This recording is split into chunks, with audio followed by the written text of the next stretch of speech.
Welcome to our Africa Tech segment.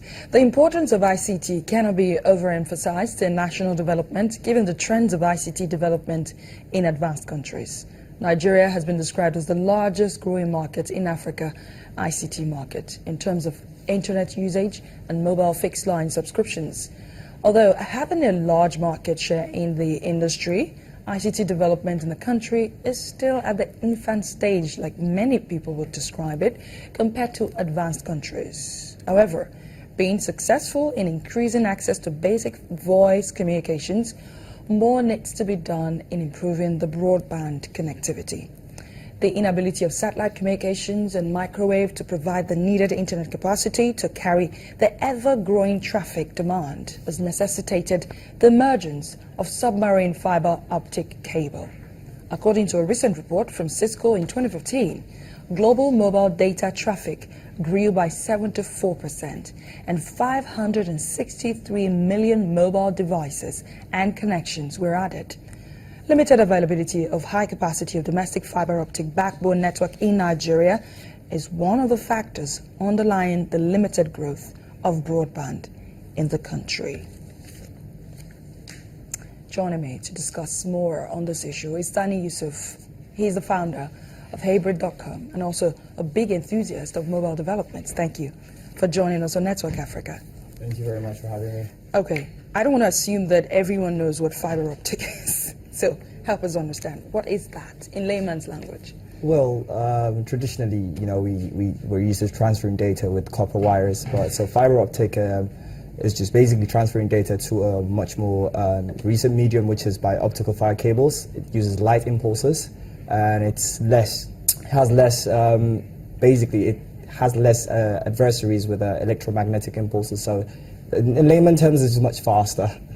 Okay, that's what it is. The Absolutely. speed just differentiates it from what the traditional style of Absolutely. transferring. So it's much faster because it has a lot of less adversaries with interference. So data tends to move faster through fiber optic cables. Okay, so before I ask you the next question, just if you were to rate how well we use fiber optics in Nigeria and some other parts of Africa, how would you rate it? Well, to start off with, Nigeria is probably non-existent.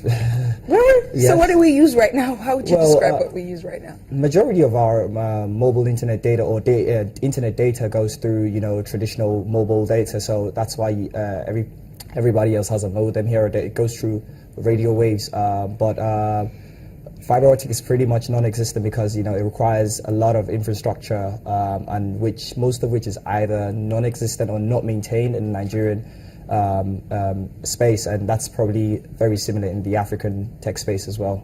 Okay, so before I start to ask you why that is, let me knowing fully well that fiber optics is the way forward, and we have a capacity crunch.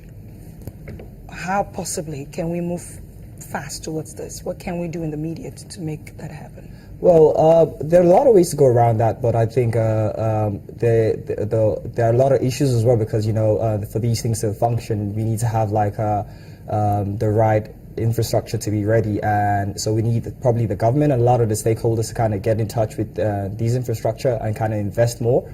So we'd want the government to basically have the cables, the fiber optic cables laid out just the way we used to have the traditional NITEL and MTEL cables all around, and that will be easier because then the private sector could buy off that from the government and use them to deliver high capacity data to users.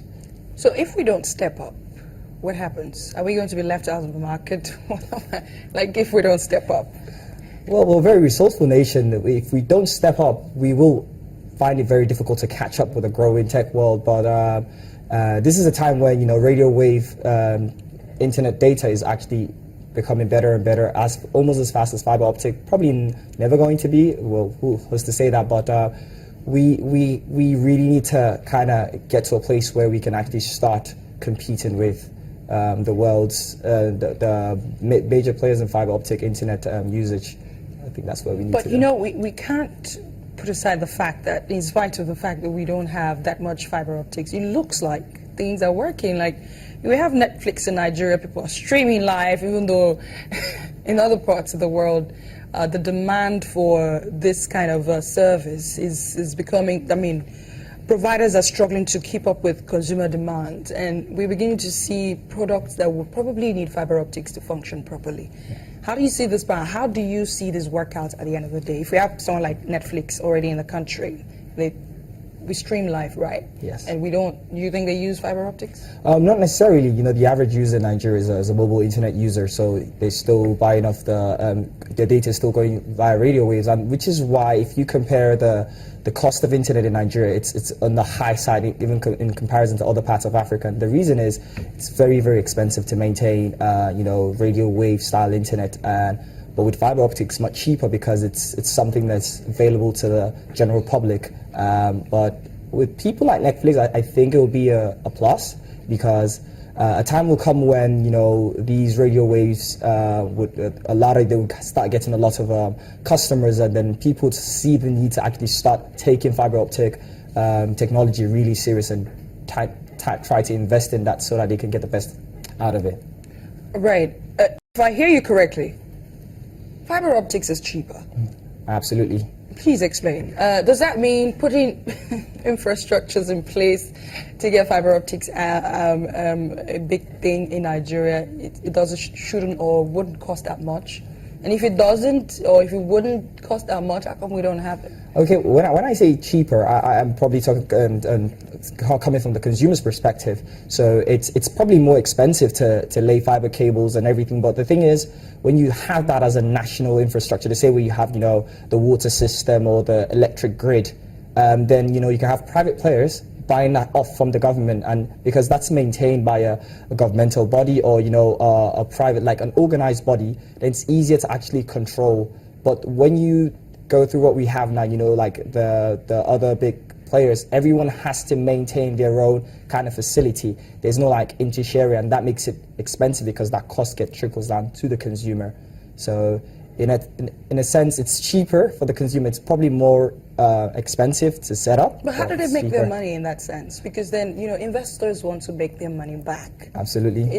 They pass on the costs to, except it's charity, but it's not charity. So how do they make their money? Well, they make their money in a lot of ways, because, when you have fiber optics, say for example, all these cables, new houses being built, it's easier to get to the consumer, so you can charge people lower, and the internet penetration is not even up to 60% in Nigeria. You can now have people in the rural areas being able to take advantage of that. So the more users you have as a business, the more money you tend to make, and that makes sense. That is, talking about sense, one of the arguments, I was just doing my research, that makes sense is the fact that fiber optics also helps drop electricity consumption. Is that true? That is very true. Please explain how, because we could use some of that right now. All right, so a lot of these radio wave style bodies, they have large data centers. And these data centers, require a lot of energy because, they use the traditional copper cables, which are subject to heating. So you need a lot of energy to kind of cool it off and everything. So that's a lot of energy. So you're maintaining and you're cooling off these systems. But with fiber optic cables, because they use light impulses, so the data tends to get from A to B quicker. It doesn't require as much energy, probably maybe 10-20% of that. And you're not really spending a lot of money cooling these cables, so that cost that you'd normally push down to the consumer is no longer there. So as a business, you're saving more money, and then you can charge people less and get more people. Maybe that's where the idea of it's cheaper comes from, because it's a lot expensive to maintain base stations here. Yeah, absolutely. And all that. So if we go for fiber optics, we'll be expending less electricity. And absolutely. So fiber optics is the future. Well, the present, I would say. Okay, thank you so much, Sunny Yusuf, the founder of Hybrid.com, speaking to us about fiber optics technology. Thank you. Thanks for having me.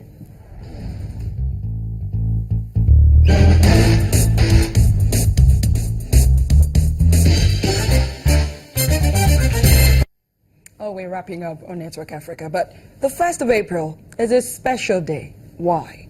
Because we all can loosen up and crack practical jokes and spread hoaxes. In fact, I hear you can prank anyone at all, even your bosses, provided he or she has a good sense of humor. When they fall prey, you can call them April Fools. It can be fun and shocking and hilarious all at the same time. Geoffrey Chaucer's The Canterbury Tales of 1392 contains the first recorded association between April 1st and foolishness. Let's take a look at some of the pranks so far on social media.